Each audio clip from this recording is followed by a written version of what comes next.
السلام علیکم دوستو.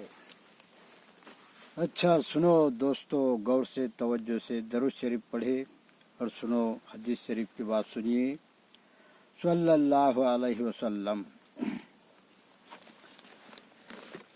کہ فرمایا ہے کہ رسول صلی اللہ علیہ وسلم نے ابو ذر سے ارشاد فرمایا، ابو ذر رضی اللہ تعالیٰ عنہ سے ارشاد فرمایا کہ بتاؤ ایمان کی کون سی کڑی زیادہ مضبوط ہے؟ تو حضرت ابو ذر رضی اللہ تعالیٰ عنہ نے عرض کیا، اللہ تعالیٰ اور اس کے رسول کو زیادہ علم ہے.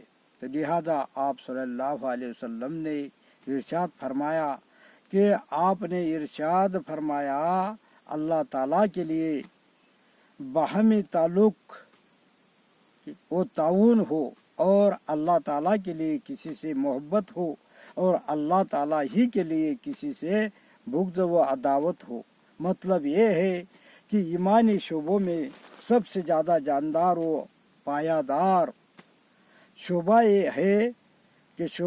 یہ ہے کہ بندے کا دنیا میں جس کے ساتھ جو برتاؤ ہو، خواہ تعلق قائم کرنے کا ہو یا تعلق توڑنے کا، محبت کا ہو یا عداوت کا، وہ اپنے نفس کے تقاضے سے نہ ہو بلکہ صرف اللہ تعالیٰ کے لیے ہو اور انہی کے حکم کے ماتحت ہو. حضرت انس بن مالک روایت کرتے ہیں کہ رسول صلی اللہ علیہ وسلم نے فرمایا، جس شخص نے مجھے دیکھا اور مجھ پر ایمان لایا اس کو تو ایک بار مبارکباد، اور جس نے مجھے نہیں دیکھا اور پھر مجھ پر ایمان لایا اس کو 7 بار مبارکباد. سنو غور سے دوستو.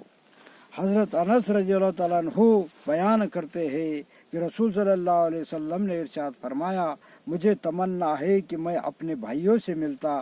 صحابہ رضی اللہ تعالیٰ عنہ نے عرض کیا کہ ہم آپ کے بھائی نہیں ہیں. آپ صلی اللہ علیہ وسلم نے ارشاد فرمایا، تم تو میرے صحابہ ہو اور میرے بھائی وہ لوگ ہیں جو مجھے دیکھے بغیر مجھ پر ایمان لائے گے. تو اور فرمایا، ابو بکر رضی اللہ تعالیٰ عنہ نے ہمارے سامنے بیان کرتے ہوئے فرمایا کہ 1 سال پہلے رسول صلی اللہ علیہ وسلم میرے کھڑے ہونے کی اسی جگہ خطبہ کے لیے کھڑے ہوئے تھے. یہ کہہ کر حضرت ابو بکر رضی اللہ تعالیٰ عنہ رو پڑے. پھر فرمایا، اللہ تعالیٰ سے اپنے لیے عافیت مانگا کرو، کیونکہ ایمان و یقین کے بعد عافیت سے بڑھ کر کسی کو کوئی نعمت نہیں دی گئی. اور فرمایا، حضرت عبداللہ بن عمرو بن شعیب اپنے باپ دادا سے روایت ہے کہ نبی صلی اللہ علیہ وسلم نے ارشاد فرمایا کہ اس امت کی اصلاح کی ابتدا یقین اور دنیا سے بے رغبتی کی وجہ سے ہوئی ہے، اور اس کی بربادی کی ابتدا بخل اور لمبی امیدوں کی وجہ سے ہوگی. بخل یعنی کنجوسی اور لمبی امیدوں کی وجہ سے ہوگی.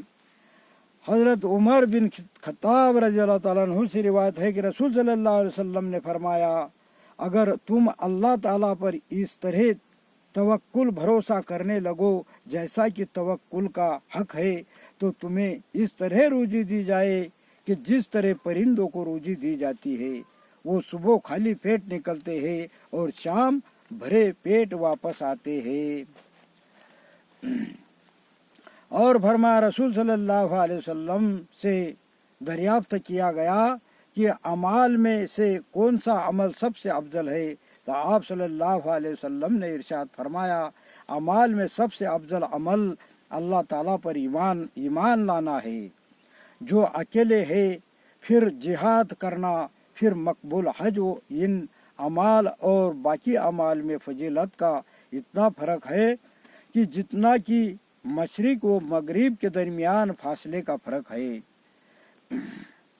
حضرت ابو امامہ رضی اللہ تعالیٰ عنہ فرماتے ہیں کہ رسول صلی اللہ علیہ وسلم کے صحابہ نے ایک دن آپ کے سامنے دنیا کا ذکر کیا تو رسول صلی اللہ علیہ وسلم نے ارشاد فرمایا، غور سے سنو، دھیان دو، یقیناً سادگی ایمان کا حصہ ہے. یقیناً سادگی ایمان کا حصہ ہے. کیا سادگی ایمان کی شان ہے؟ اس سے مراد توکل کا تکلفات اور جیب و جنت وہ چیزوں کو چھوڑنا ہے. کیا یہ سب یہی رہنے والا تو کر لو جو نیکی بنی. اپنی آخرت کی صحیح زندگی شروع ہونے والی ہے تو اللہ اپنے کو کہنے سننے سے زیادہ عمل کی توفیق نصیب عطا فرمائے. بس تو پھر لائک شیئر ضرور کر دو. اللہ اپنے کو کہنے سننے سے زیادہ عمل کی توفیق نصیب عطا فرمائے. السلام علیکم ورحمۃ اللہ.